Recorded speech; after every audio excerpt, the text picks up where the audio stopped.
Assalamualaikum, anda sedang menonton Sekilas Fakta 30 Oktober 2024 bersama saya, Saf Akmal.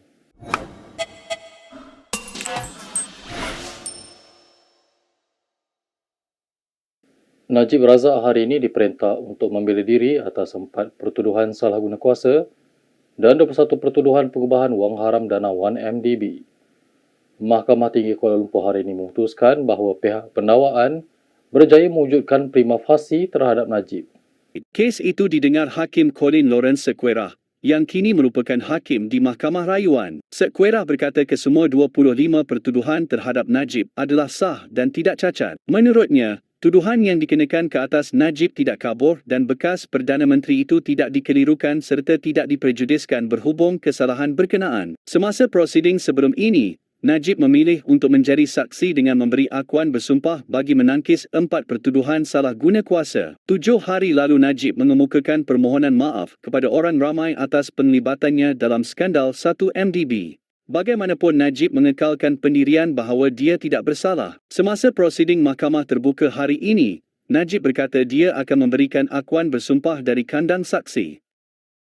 Terdahulu, lebih 200 penyokong Najib setia menunggu di hadapan pintu masuk perkarangan mahkamah seawal jam 7.30 pagi bagi menunggu ketibaan Najib. Sesetengah mereka menunjukkan sokongan melalui pakaian atau aksesori pada badan masing-masing. Mereka turut merentangkan kain rentang solidariti bersama Datuk Seri Najib Razak. Kami menuntut keadilan untuk bosku, serta memakai lencana dengan gambar Najib. Sebahagian daripada mereka juga melaungkan takbir serta bebaskan bosku sebagai tanda semangat. Mereka bagaimanapun hampa apabila bekas ahli parlimen pekan itu dikabarkan sudah pun tiba di mahkamah tanpa menggunakan laluan utama. Sementara itu, isteri bekas Perdana Menteri Najib Razak, Rosmah Mansor tiba di Kompleks Mahkamah Kuala Lumpur kira-kira pukul 9.33 pagi. Hari ini, ketibaan beliau diiringi petugas keselamatan dan penyokong suaminya sambil mengharapkan keputusan terbaik untuk suaminya. Sebelum ini, anak mereka Noriana Najwa dan Muhammad Nizar Najib turut hadir bagi mendapatkan keputusan berkaitan kes hari ini.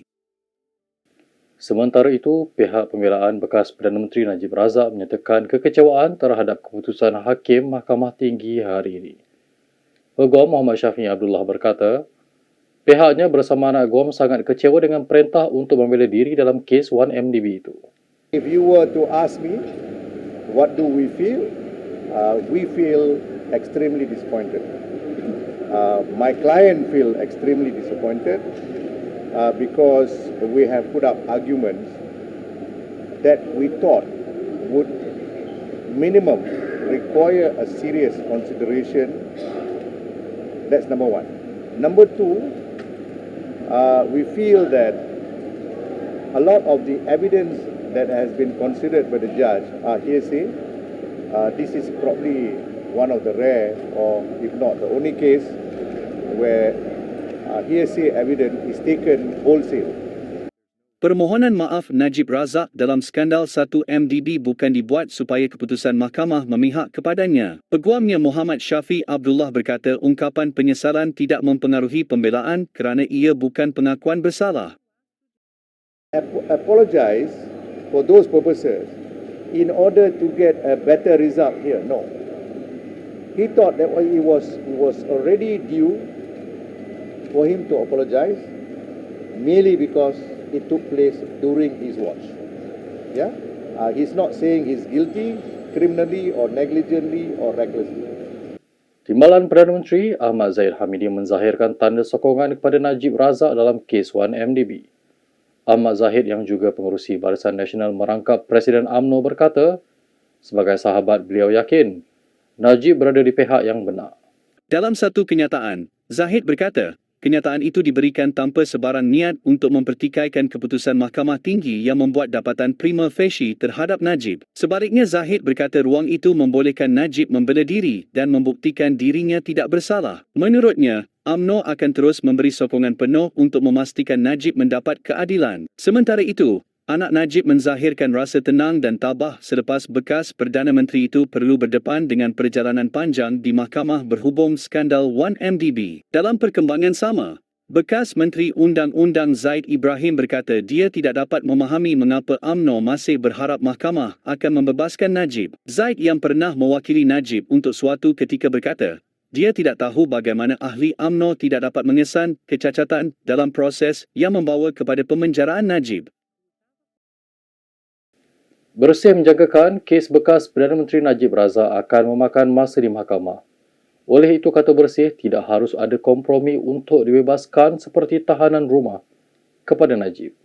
Kumpulan pendesak reformasi sistem pilihan raya itu berkata demikian selepas mahkamah memutuskan pihak pendakwaan berjaya mewujudkan kes prima facie terhadap Najib dalam kes 1MDB. Bersih berkata sebarang kompromi akan menjelaskan ketimpangan dalam sistem keadilan apabila wujud perbezaan dua darjat antara sesama warga. Bersih yang menyambut baik keputusan mahkamah hari ini berkait kes Najib berkata usaha ini tahanan rumah harus dinoktahkan dengan keputusan hakim hari ini. Minggu lepas, Fahmi Fadzil menolak dakwaan pembubaran rang undang-undang tahanan rumah mempunyai kaitan dengan mana-mana individu termasuk bekas Perdana Menteri. Jurucakap kerajaan berkata kajian berkaitan telah dilakukan tahun lalu. Hari ini, Mahkamah Tinggi Kuala Lumpur memerintahkan Najib membela diri terhadap 25 pertuduhan membabitkan 1MDB bernilai 2.3 bilion ringgit. Jika anda menyukai laporan yang dihasilkan Kini TV, kami amat berbesar hati jika anda boleh membuat sedikit sumbangan kepada kami. Anda boleh menyumbang dengan scan kod QR yang tertera di skrin atau klik pada pautan yang disertakan di bawah.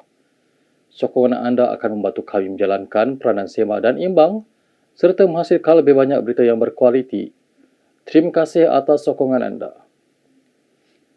Baik, berita seterusnya, Presiden Bersatu Muhyiddin Yassin menggesa kepimpinan partinya merapatkan saf dan memperkukuhkan perpaduan.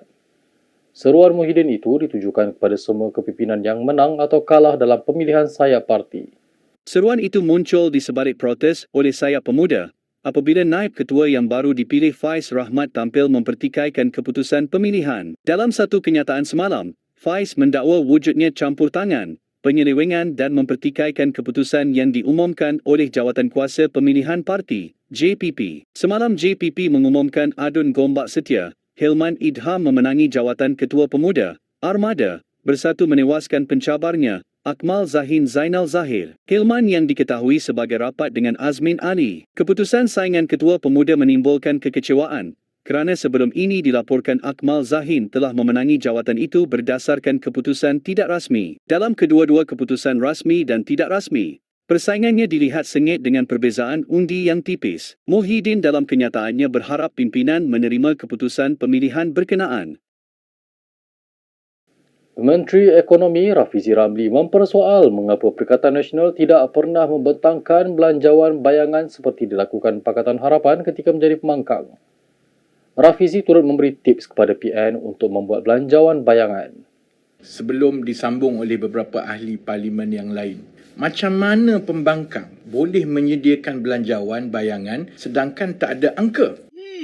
Ni tips kepada Fadli Syahari, Raziq Jidin. Ni semua ni akan jadi menteri kalau PN cukup jumlah ni. Dan Shahinomics, satu-satunya ahli parlimen yang nama media sosialnya adalah ekonomi. Angka-angka ini diperolehi dari pelaporan rasmi yang dibentangkan di Parlimen setiap tahun. Ada 4 laporan yang dibentangkan oleh kerajaan yang menjadi asas kepada angka-angka kepada belanjawan bayangan. 1. Tinjauan ekonomi tahunan yang memberi gambaran menyeluruh keadaan ekonomi negara. Kedua, tinjauan fiskal dan hasil kerajaan persekutuan yang memberi gambaran menyeluruh kedudukan kewangan negara. Ketiga, anggaran perbelanjaan persekutuan yang memberi gambaran menyeluruh perbelanjaan dan tanggungan negara. Dan keempat, senarai perjawatan yang memperincikan jumlah perjawatan seluruh agensi kerajaan yang menjadi tanggungan kerajaan persekutuan. Keempat-empat dokumen ini yang dibentangkan setiap tahun akan menjadi asas untuk membuat anggaran dan unjuran dalam menghasilkan belanjawan bayangan. Kita boleh menggunakan dokumen bagi belanjawan 2024 yang dibentangkan tahun lepas untuk membuat unjuran bagi tahun 2025. Contohnya begini. Jika pertumbuhan ekonomi bagi 2024 diramal 4 hingga 5% tahun lepas dan itu memberi hasil X bilion dalam cukai pendapatan, Y bilion dalam cukai tidak langsung dan sebagainya, jika pertumbuhan ekonomi bagi 2025 pula diramal antara 4.5 ke 5.5%, kita boleh unjurkan pertambahan hasil kerajaan dengan sewajarnya. Jika kita tahu pula unjuran hasil bagi tahun 2025 berdasarkan ramalan pertumbuhan ekonomi dan kita mahu buat hutang baru 10% lebih rendah berbanding tahun sebelumnya, itu membolehkan kita menetapkan jumlah perbelanjaan di dalam belanjawan. Saya harap tahun depan ahli-ahli parlimen yang kuat berteriak di parlimen ini berjaya menghasilkan satu belanjawan bayangan. Kita nak tahu macam mana mereka nak meningkatkan ekonomi dan hasil negara. Jangan bagi alasan tak ada angka. Ni sama macam cikgu dah bagi nota semua tapi masih tak tahu nak jawab soalan exam sebab nak tunggu cikgu bagi skema jawapan terlebih dahulu. Berikut beberapa lagi ringkasan berita untuk hari ini.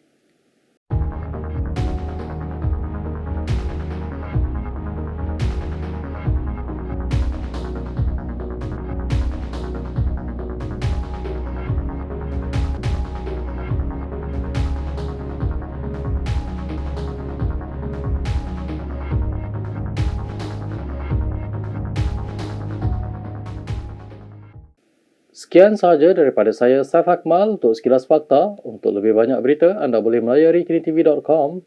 Anda juga boleh mengikuti kami di Instagram, Twitter, YouTube dan Facebook. Salam hormat dan jumpa lagi.